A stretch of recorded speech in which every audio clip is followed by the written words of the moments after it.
السلام علیکم ورحمۃ اللہ تعالی وبرکاتہ۔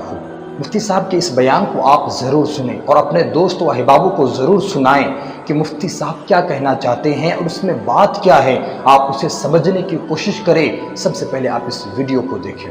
میرے عزیزو، سلطان الاولیاء غوث العظم دستگیر رضی اللہ تعالیٰ عنہ کا ماہ مبارکہ چل رہا ہے۔ دو باتیں عرض کروں گا میں آج آپ کے درمیان، صرف اور صرف برکت حاصل کرنے کے لیے آیا ہوں۔ کافی دن ہو گئے تھے۔ دو چیزیں مشہور ہیں غوث پاک کی زندگی کے واقعات میں، بہت سارے ہیں، کرامات بہت سارے ہیں، اس میں سے دو میں آپ کے سامنے رکھتا ہوں۔ ایک بار اپنی خانقاہ میں سلطان الاولیاء سیدنا عبد القادر جیلانی رضی اللہ تعالیٰ عنہ آرام فرما رہے ہیں اور محو خواب ہیں، اور آپ کو سوتے ہوئے دیکھ کر کے ایک چور اندر داخل ہوا۔ مشہور ہے، اس چیز کو آپ نے سنا ہے۔ وہ چور آپ کا جبہ چرانے آیا تھا۔ سنا ہے کہ غوث پاک کا جبہ بڑا قیمتی ہوتا تھا، ایک بار چوری کر لے تو پھر پوری زندگی اس کی چل پڑے، کافی قیمتی ہوتا تھا۔ تو چور اندر داخل ہوا، ابھی وہ جبہ ہاتھ میں اٹھایا ہی تھا کہ دروازے پر دستک ہو گئی۔ تو غوث پاک رضی اللہ تعالیٰ عنہ نے آنکھیں کھولے بغیر کہا آ جائیے اندر۔ دروازہ کھولا، اندر آئے ایک صاحب۔ وہ کون تھے؟ حضرت خضر علیہ السلام تھے۔ حضرت خضر علیہ السلام آئے اور کہا سیدی، کس سے؟ حضرت شیخ عبد القادر جیلانی رضی اللہ تعالیٰ عنہ سے کہا بصرہ کے یا کسی شہر کے قطب کا انتقال ہو گیا، وہاں پر قطب اب کون ہوگا؟ یہ تعینات جو ہوتے ہیں، ہر شہر میں ایک قطب ہوتا ہے اللہ کا، ایک ولی ہوتا ہے۔ یہ غوث العظم دستگیر رضی اللہ تعالیٰ عنہ کے زمانے میں تصرف اللہ نے ان کو عطا کیا تھا۔ حضرت خضر علیہ السلام ان سے پوچھتے ہیں کہ اس شہر کا قطب کون ہوگا؟ غوث پاک رحمۃ اللہ تعالیٰ علیہ آنکھیں کھولے بغیر کہتے ہیں وہ دروازے کے پیچھے کھڑے، انہیں لے جائیے۔ جو جبہ ہاتھ میں پکڑے ہوئے کھڑا تھا کہ اب پکڑا جاؤں، اب پکڑا جاؤں، اب پکڑا جاؤں گا، اور آنکھیں کھولے بغیر پیرانے پیر نے کہا وہ دروازے کے پیچھے جو کھڑے ان کو لے جائیے۔ حضرت خضر علیہ السلام نے دروازہ کھینچا تو دیکھا ایک سادہ سا آدمی ہے، جبہ ہاتھ میں اٹھایا ہوا ہے اور تھر تھر کانپ رہا ہے۔ کہا کہ چلیے مبارک ہو، اللہ نے آپ کو قطبیت عطا کی، اس لیے کہ شیخ عبد القادر جیلانی کی زبان سے نکلا ہے، چلیے ہمارے ساتھ۔ اب وہ شخص حیرت میں تھا کہ میرے ساتھ کہیں کوئی مذاق نہ ہو رہا، اور وہ دوڑتے ہوئے پھر غوث پاک کے قدموں میں آیا، کہا روتے ہوئے مجھے معاف کریں، مجھے معاف کریں، کیا یہ میرے ساتھ کوئی مذاق تو نہیں؟ غوث پاک رضی اللہ تعالیٰ عنہ نے فرمایا شیخ عبد القادر جیلانی کو اللہ نے یہ طاقت عطا کی ہے کہ وہ جو زبان سے نکالے اللہ اس کو پورا کر کے رہتا ہے۔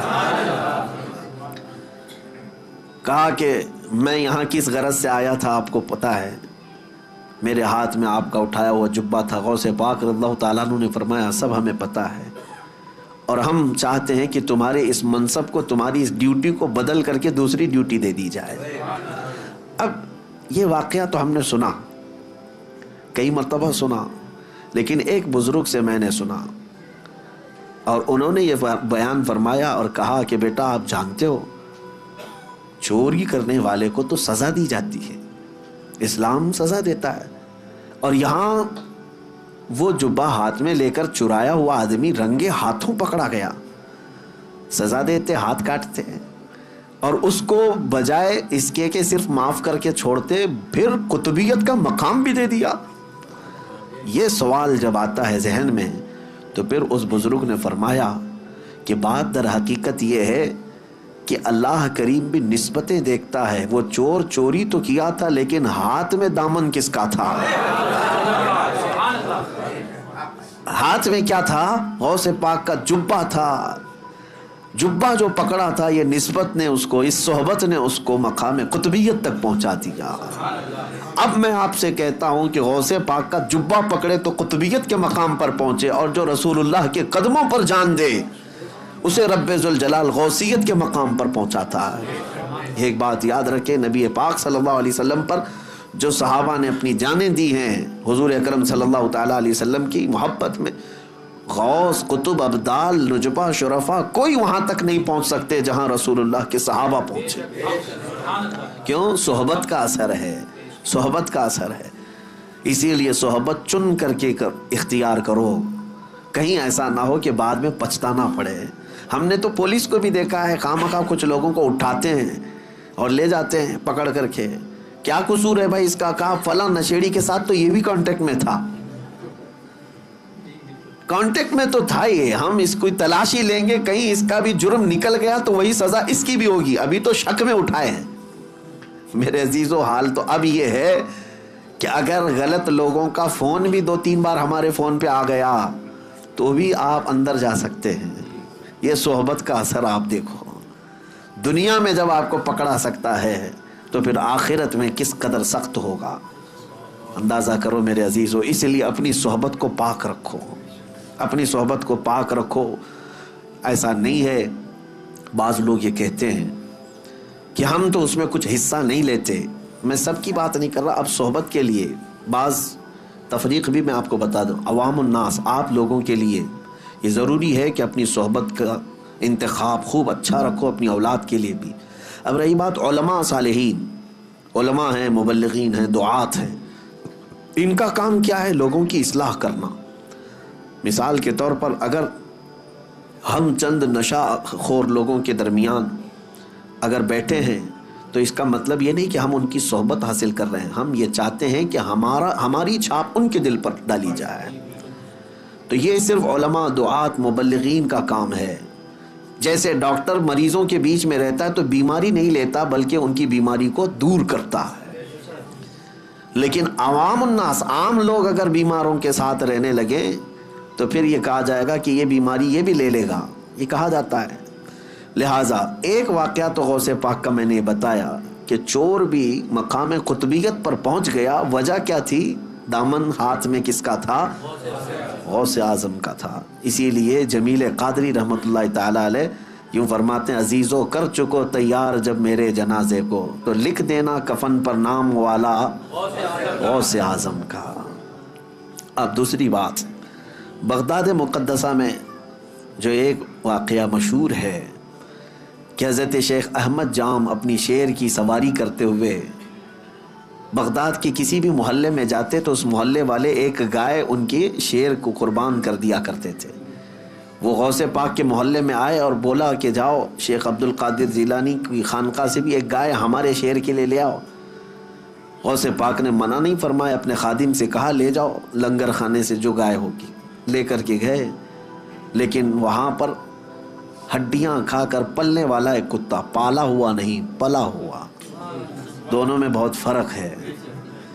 پالا ہوا نہیں، خود سے پلا ہوا کتا نکلا ساتھ میں. اسے کسی نے ٹرین کر کے بھیجا نہیں تھا، اسی لیے میں نے لفظ میں ہی کہا کہ پالا ہوا نہیں ہے، پلا ہوا. اور غوث پاک رضی اللہ تعالیٰ عنہ کے آستانے سے جب وہ گائے شیر کے قریب پہنچی تو شیر بھوکا جھپٹا مارنے ہی والا تھا کہ یہ کتا اس پر جھپٹا مارا اور دم زدن میں شیر کو چیر کر کے رکھ دیا. یہ شاید واقعہ ایسا پہلا ہوگا کہ ایک کمزور کتا جنگل کے راجا پر بھاری ہو گیا ہو. اب تک ہم سنتے یہی آئے تھے کہ جانوروں میں شیر جو ہے راجا ہوتا ہے، لیکن یہاں راجا کا باجا ختم ہو گیا. کیوں؟ غوث پاک رضی اللہ تعالیٰ عنہ کے محلے میں آیا اور کتا جو ہے شیر کو پھاڑ کر 2 ٹکڑوں میں بدل دیا. دنیا نے اس منظر کو دیکھا اور اعلیٰ حضرت نے فرمایا کیا دبے جس پہ حمایت کا ہو پنجہ تیرا، شیر کو خاطر میں لاتا نہیں کتا تیرا. اب یہاں پر مسئلہ یہ ہے، شیر شیر ہی تھا وہ اور کتا کتا ہی تھا، اور اصول آج بھی وہی ہے کہ شیر ہی بھاری ہوتا ہے، لیکن یہ اصول اس جگہ ٹوٹ جاتا ہے جہاں کتے کی نسبت دربار غوث سے ہو جائے.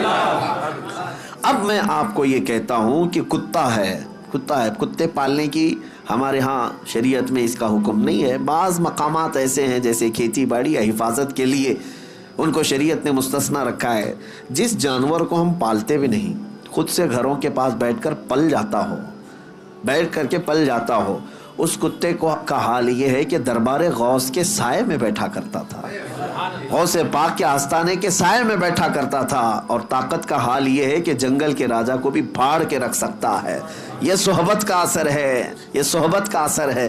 اب دوسری بات میری یہ توجہ سے سنو، دوسری بات یہ سنو کہ غوث پاک کے دسترخوان پر پڑے ہوئے ٹکڑے یا پھینکے ہوئے ٹکڑے کھا کر پالا ہوا نہیں بلکہ پلا ہوا کتا شیر پر بھاری ہو سکتا ہے۔ اب سوچو کہ غوث پاک نے جس کو پالا ہو،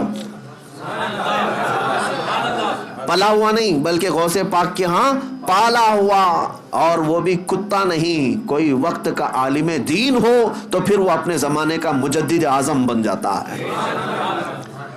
اعلیٰ حضرت فاضل بریلوی رحمۃ اللہ علیہ پھر اس کو یوں کہتے ہیں، میں یہ مثال اس لیے دے رہا ہوں کہ اعلیٰ حضرت امام اہل سنت اپنے آپ کو کہتے ہیں کہ میں غوث اعظم کا وہاں پر دربار کا کتا ہوں، بلکہ وہ پلا ہوا نہیں، پالا ہوا۔ اور جس کو غوث پاک کی نسبت حاصل ہو، عنایت حاصل ہو، پھر وہ کہتے ہیں، اعلیٰ حضرت اپنی قسمت پر کہتے ہیں کہ میری قسمت کی قسم کھائیں سگانے بغداد، بغداد کے کتے میری قسمت کی قسم کھائیں گے۔ اعلیٰ حضرت فرماتے کیوں؟ ہند میں رہ کے بھی دیتا رہوں پہرا تیرا، ہند میں رہ کے بھی دیتا رہوں پہرا تیرا۔ اور اعلیٰ حضرت اسی نسبت اور اسی صحبت کے بارے میں کہتے ہیں، یا سیدی عبد القادر جیلانی غوث اعظم، تجھ سے در، در سے سگ، اور سگ سے ہے مجھ کو نسبت۔ غوث پاک سے ان کے دروازے کو نسبت ہے، ان کے دروازے سے کتے کو نسبت ہے، اور کتے سے اعلیٰ حضرت کہتے ہیں مجھے نسبت ہے۔ میری گردن میں بھی ہے دور کا ڈورا تیرا، اور جس کی گردن میں پٹا ہو تو اس کو میونسپلٹی والے اٹھاتے نہیں ہیں، کیوں؟ کسی کا پالا ہوا ہے۔ اس نشانی کے جو سگ ہیں نہیں مارے جاتے، اعلیٰ حضرت کہتے ہیں اس نشانی کے جو سگ ہیں نہیں مارے جاتے، حشر تک میرے گلے میں رہے پٹا تیرا۔